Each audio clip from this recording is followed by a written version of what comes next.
So I was really fortunate enough to across this old Mormon artifact.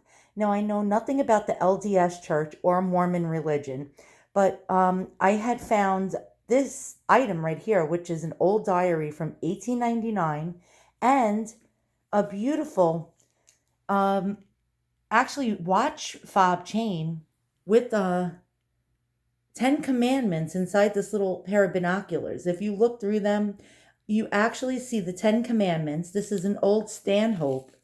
And these binoculars are not just a charm. You look through them and you see the 10 commandments. Now, this is actually locks of hair that was made into jewelry, and you can see this was intricately woven. Now, this was sold to me as that it came as part of this. And actually, I'm really, really excited because I believe it's the lady that wrote this journal's hair. And back then, a lady would actually have her hair made into a piece of jewelry for her husband or fiance.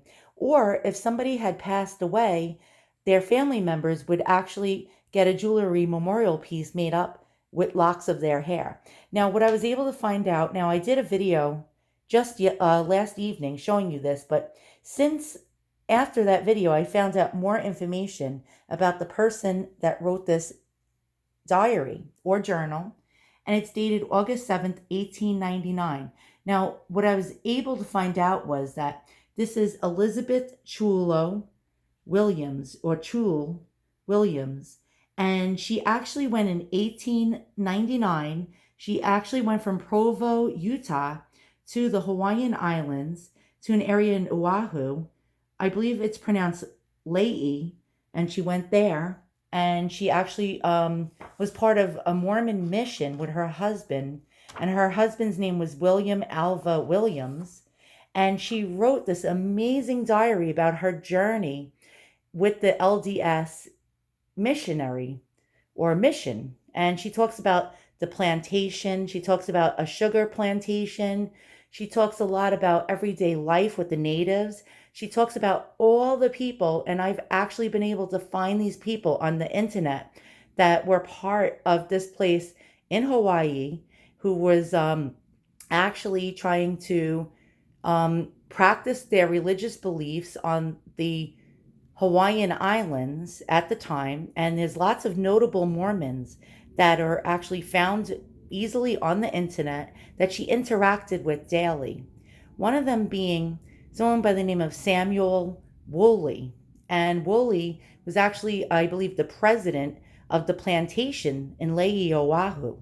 And so this is a very interesting book. I was reading a lot of excerpts about her daily life. Now, from what I see, she was a school teacher for the Mormons, and she was also a domestic servant, or she just did domestic functions on the plantation.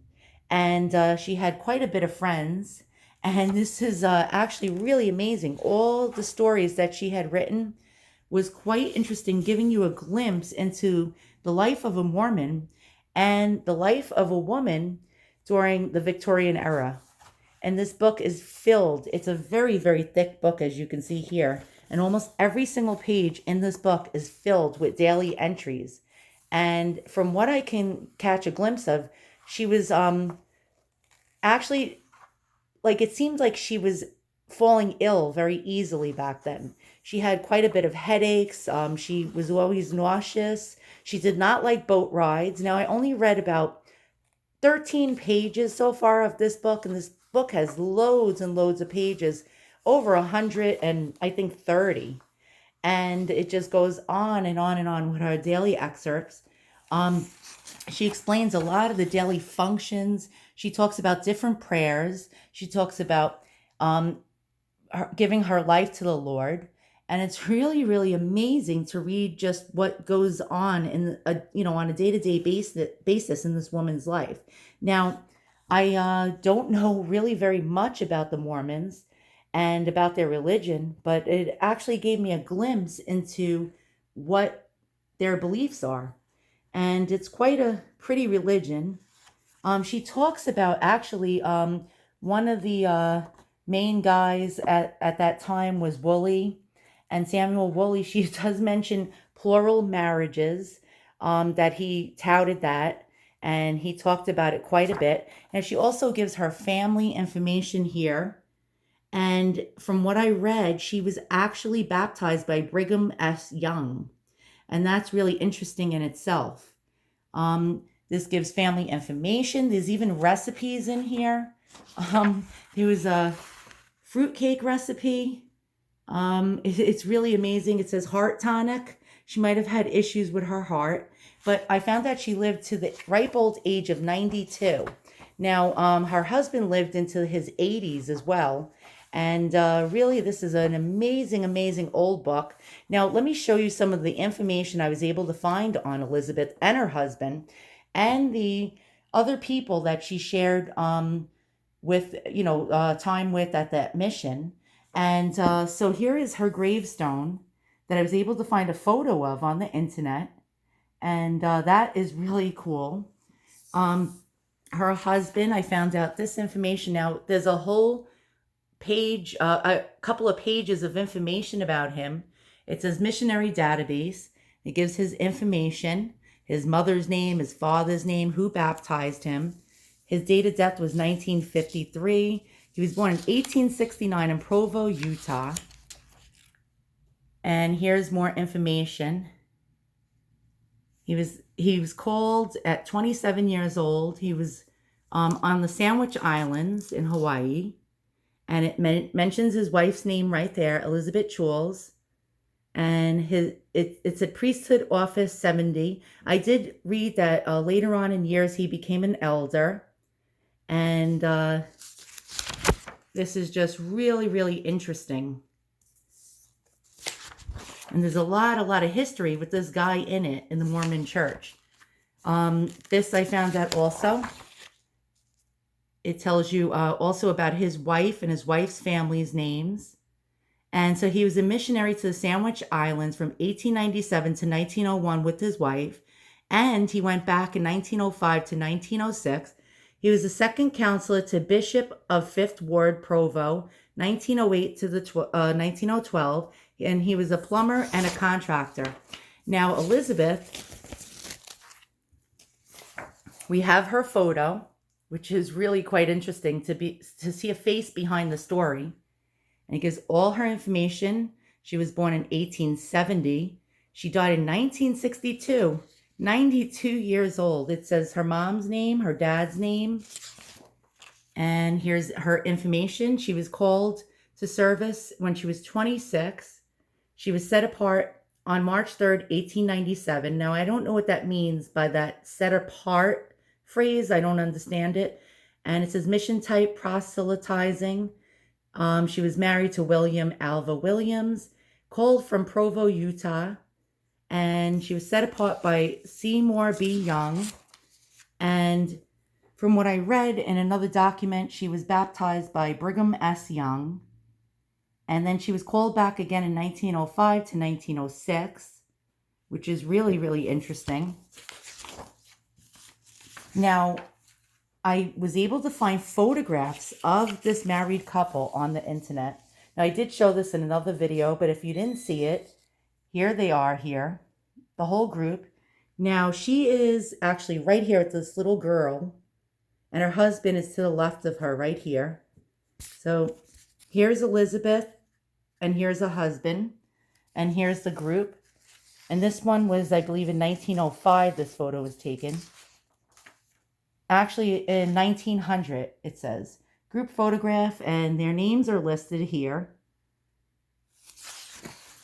Now, here they are again, and this one was in 1899, and she is right here.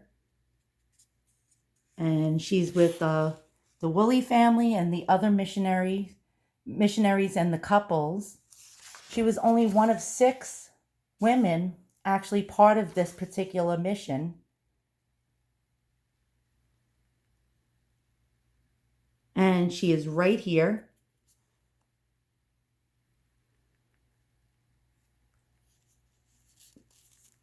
And this was taken at the Leahy Plantation Mission Home in 1899. Now, I didn't read the rest of the diary. She may have mentioned in there about photographs that were taken of her and her husband. Here she is here. She was a teacher. And she's holding a book in her hand that may be this book. I don't know. It could be a Bible. And hanging around her neck, it appears she might be wearing that hair chain. It looks like a watch chain hanging down. And she may have had a watch or a pocket watch on her because as a teacher, she needed to keep track of the time. So here she is with her students. This is the actual location that she lived in on the plantation. It was almost like a cabin that she shared with Ellen and Wilford Cole. And she's over here with her husband, William. This is what the Lanohuli House, Leahy Plantation in 1899 looked like. Now, sadly, it was torn down in 1960, which is quite sad. This is the location where you see her taking a lot of her photos with the other people. This is one of her friends, Jenny Musser. She mentions her in the diary, and I thought that was interesting. Here she is here. There's a lot of documentation of Elizabeth and her husband. And here is her husband, William Williams. And this is on the Leahy Plantation in 1899. It says, William served as a plantation missionary from March 1897 to October 1900. And there he is with the machinery. And I really find this quite interesting. This is an amazing, amazing piece of history. And it has lots of stories to tell. Now, I didn't read the whole thing. I will be reading it soon. She did mention some really interesting things. She even went as far as to say that the natives, she mentioned she must have been a very clean lady because she mentioned quite a bit about how dirty everything was. And the natives did not keep their house clean. As a matter of fact, in one excerpt, she mentions that the natives were washing their hands, cleaning their dickies, which was like, I guess, a collar for their clothing, and using that same water that they washed their hands and washed their clothes in the same bowl, and used that water and took it and used it to cook the food. And it sort of freaked her out. It was quite interesting. She talked about how the natives bathed actually in public and washed their clothes in the nude, and they did not have modesty. She said God did not grant them modesty. And it was sort of humorous. And I find her a very interesting lady. So thanks for watching. And if you like what you see, hit the thumbs up and subscribe.